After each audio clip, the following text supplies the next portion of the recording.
welcome to Auto League India.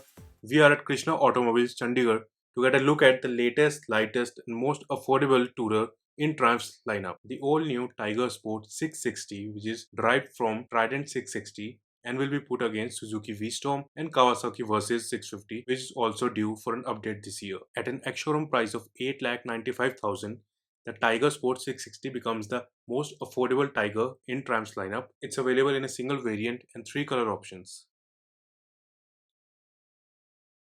Now coming to features, in front you get a manually adjustable windshield visor, and we have a scooped out Versys light front fairing with twin LED headlamp setup featuring LED DRL strips at below. From rider perspective, the right unit is the low beam and the left unit works as the high beam. Now we talk about the suspension setup. In front, Tiger offers Showa 41mm non-adjustable upside down forks providing 150mm of travel, and at rear there is a Showa monoshock unit with preload adjustment which provides the same amount of travel. The brake setup in Tiger Sport 660 is the same which was used in Trident 660. In front there's twin 310mm disc brakes with Nissin dual piston calipers, and at rear you get a 255 unit with single piston Nissin calipers.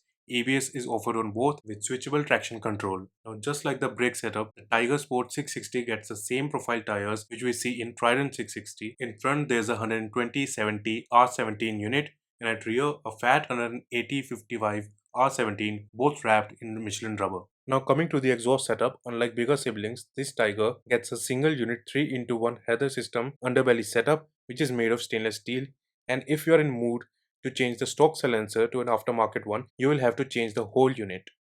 The engine is the same as in Trident 660, offering peak power of 80 brake horsepower at 10,250 rpm and 64 Nm of torque at 6,250 rpm, mated with a 6-speed transmission and offers wet multiplate slipper clutch. The engine is fueled by a 17.2 liters tank. As below the co-rider seat you can see the pannier mounts. The top box and the pannier setup are one of the 40 plus accessories which you can avail at an additional cost.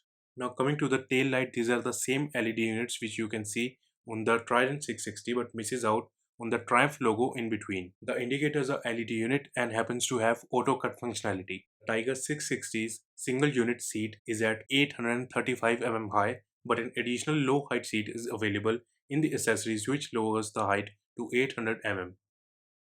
Now coming to the handlebar controls, at left we have dipper switch and below that we have controls for operating the instrument cluster with indicator and horn buttons.